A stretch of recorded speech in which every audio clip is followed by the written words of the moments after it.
Welcome back, and we're at the Law and Crime Network, where we're covering the case of Reverend Shawn Harrison. Shawn Harrison is accused of attempting to kill a young student who he was apparently mentoring, along with a number of other young students at the high school where Shawn was a mentor to many students. He was called a dean, although he wasn't truly a dean, and was working with the students and working with them to work on anti-violence, anti-drugs, and yet prosecutors claim that in fact he was perhaps even related to a gang. There's going to be testimony in this case, ladies and gentlemen, that this reverend had a tattoo on his arm that showed a gang affiliation, that he had guns and drugs in his home, and there was already the eyewitness testimony of the victim who stated that it was Shawn Harrison who shot him in the back of his head. The other piece of evidence that this jury has seen that's especially important for those of you listening on Sirius is surveillance tape, which prosecutors say shows Harrison shooting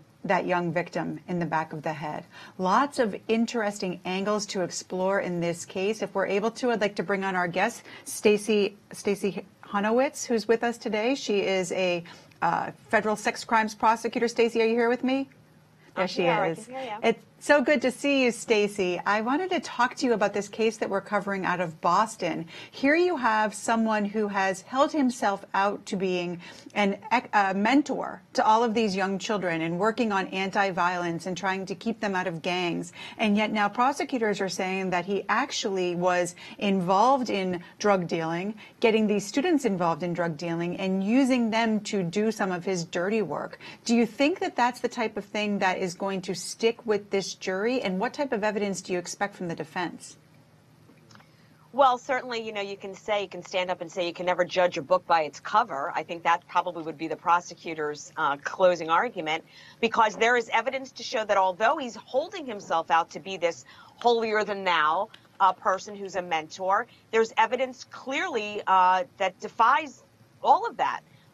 If they have enough evidence, if they can show and get these kids on to testify about the drug ring, what he was doing, how he was forcing them to do things, then you're going to have a very different feeling when the defense goes up, because the defense is going to have to portray him as this individual that he's only there to help, that he's a mentor. And how could this mentor possibly be involved in nefarious activities? So that's why this case is so interesting, because you have a person who, by all accounts, has held himself out to be somebody who totally different, has a different life. It's basically a double life case. Yeah, that's exactly what it is, Stacey. It's a Dr. Jekyll and Mr. Hyde, as it's been described in so many newspapers, where Shawn Harrison is accused of having this secret identity that he hid from everyone that he worked with. We're going to take you live back to that courtroom right now. During the next break, we'll be back to talk more about this case.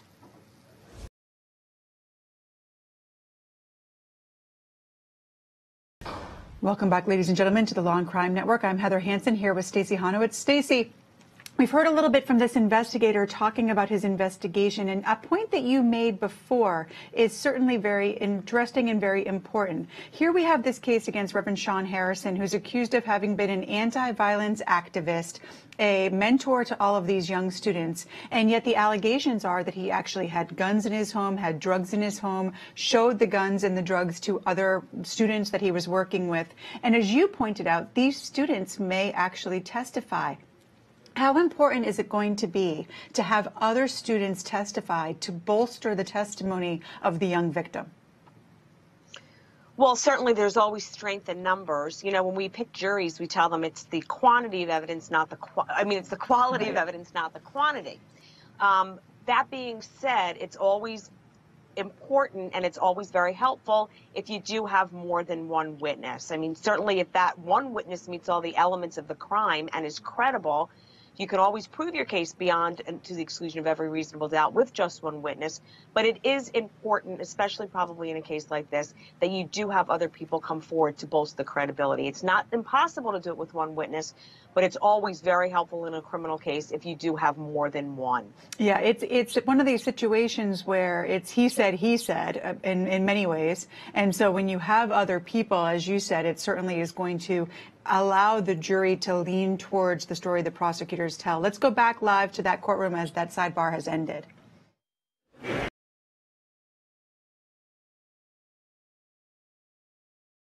Welcome back to the Law and Crime Network, where we are covering the case of a youth pastor accused of attempted murder. Reverend Shawn Harrison was working as a youth pastor at a high school in Boston when he allegedly started a drug ring with the students that he was supposed to be mentoring, that he was helping them to deal marijuana and perhaps even other drugs. He was showing them, allegedly, pictures of some of the ammunition and firearms that he had in his home. And then when one of those deals went bad, he shot one of those students in the back of the head. Prosecutors are putting forth this case, and right now this investigator who's testifying is speaking to the information that was found on Reverend Harrison's phone. This testimony could get interesting, as some of the allegations of what was found in that phone includes pictures of the firearms that Reverend Harrison apparently had and showed to those students. So we'll be going back to that courtroom in just a second, but in the meantime, we're going to take a quick break.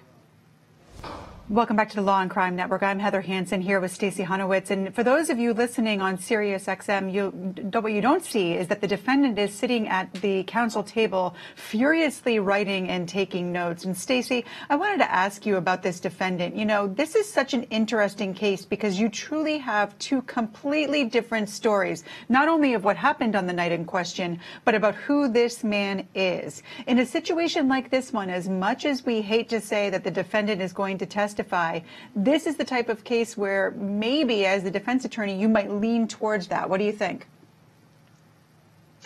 Well, certainly you have to make that determination as the evidence goes along. You could start out saying, I want to put my guy on, and as the case, as you know, unravels, things tend to change. But if you have such different personalities, really stark personalities different from one another within that one person, almost like a multiple personality, I think he probably would want to put him on. I mean, if this guy has mentored, is well known in the community, has ties and is preaching and mentoring all those things and has some of those good qualities, you might want that to come across to the jury, kind of saying there's just absolutely no way that this person's capable of this heinous, horrible crime.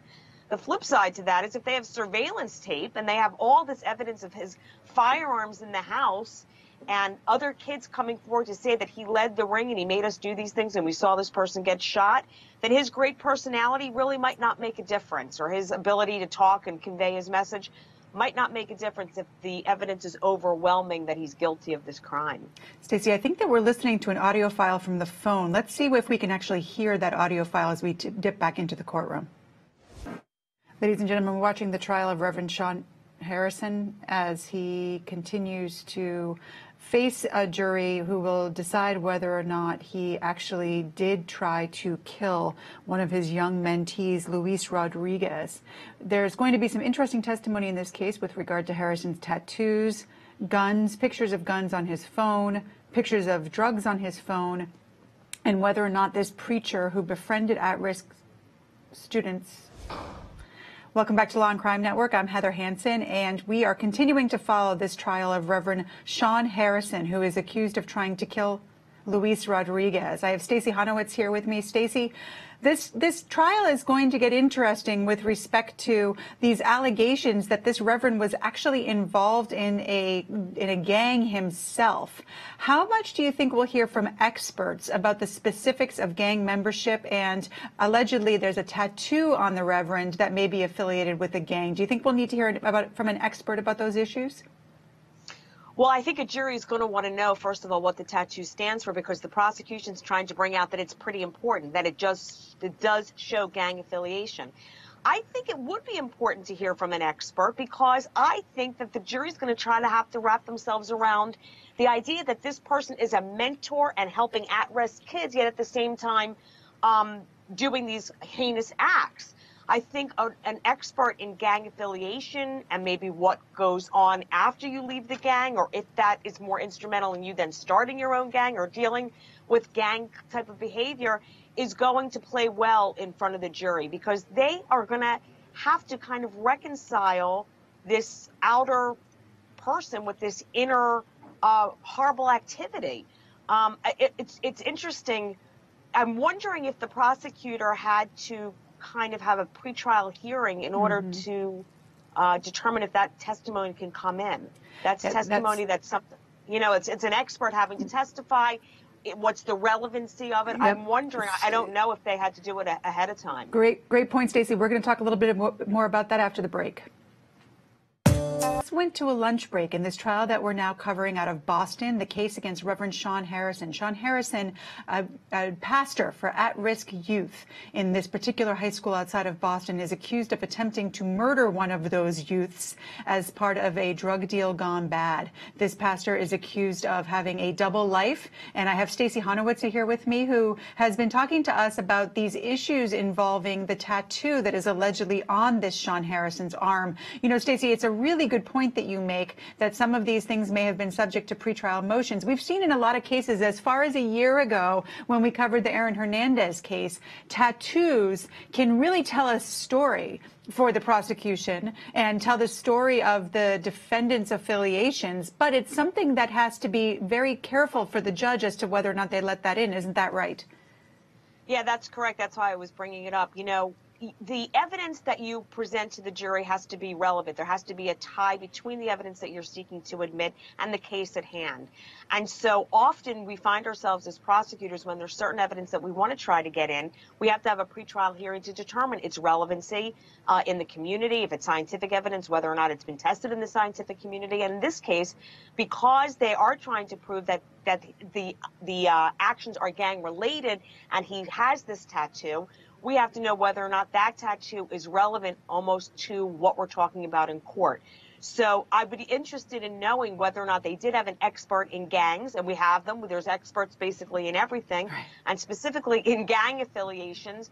We know this, that certain tattoos mean certain things. So it will be very interesting to see how it plays out in front of the jury. I'm very eager to see that testimony. Right now, I've been watching the testimony of one of the investigators about text messages and audio calls on Harrison's phone. And that's important testimony as well, because it will establish whether or not Harrison was having contact with other students. Why don't we show for you a little bit about this Harrison case, and we'll come back and Stacey and I will continue to discuss. The trial of a popular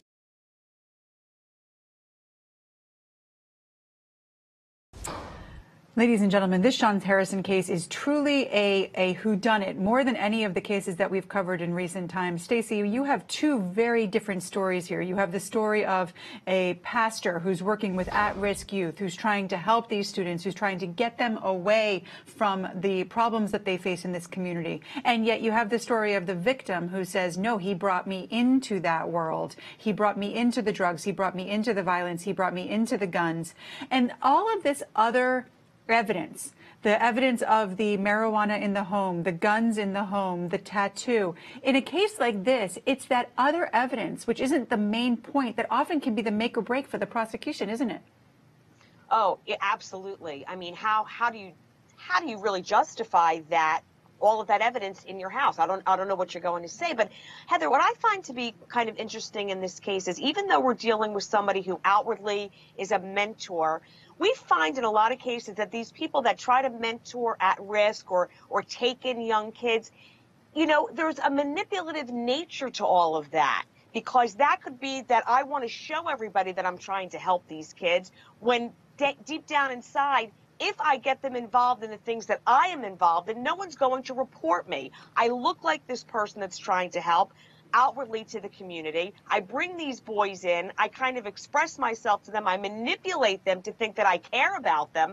And then I send them on their way to conduct the dirty work. We find it, I think, in this case, and I see it in a lot of my cases, as sex crimes guys being master manipulators. So I think sometimes it kind of goes hand in hand. I was just going to say that, Stacey. It sounds so reminiscent of those types of cases that we've seen and that you cover so well, and that you've actually written about when it comes to children, that that these people in positions of authority take advantage of those positions of authority and have young boys or girls do things that they should not otherwise be doing. So it's a great point. And we do know, and as we continue to cover this case here at the Law&Crime Network, I'm sure we'll be exploring, there is a piece of perhaps some sort of sexual abuse that may have something to do with this as well, because years ago, according to Boston newspapers, the defendant's son was sexually abused by another reverend, according to these reports. And so whether or not that played into this reverend's psychology is certainly something that could be explored, couldn't it? Yeah, absolutely. I mean, there are, you've been saying it all along, there's a lot of pieces to this puzzle. This case presents itself very differently than a lot of other cases because of the dual person that he Yeah. kind of is. You know, the outward person who appeals to everyone and is a mentor. Then we see all of this overwhelming evidence. Now we're hearing about sex crimes. You've got everything but the kitchen sink in this case. And we have to see how the prosecutors are going to kind of present their case. And very interestingly enough, if there is this kind of sex crimes element to it, where his son was molested as a child, is that going to play a role in the defense of this case? So we're going to have to really wait and see how it pans out. But for now, we're hearing all these different facts, all these different scenarios that could play a huge role in the guilt or innocence of this individual. Yeah, it's so very different from the case against Shawn Grate, which is the other case that we've been covering here at the Law&Crime Network, where we knew that he was responsible for the attack on that one poor young woman who called the 911 operator and was the reason that Shawn Grate was ultimately apprehended for the other crimes. What I want to do now, Stacey, is play that 911 call that started the ball rolling for Grate to be arrested, convicted, and now last Friday sentenced to death. And then I want to talk to you a little bit about that case. But first, let's listen to that 911 call.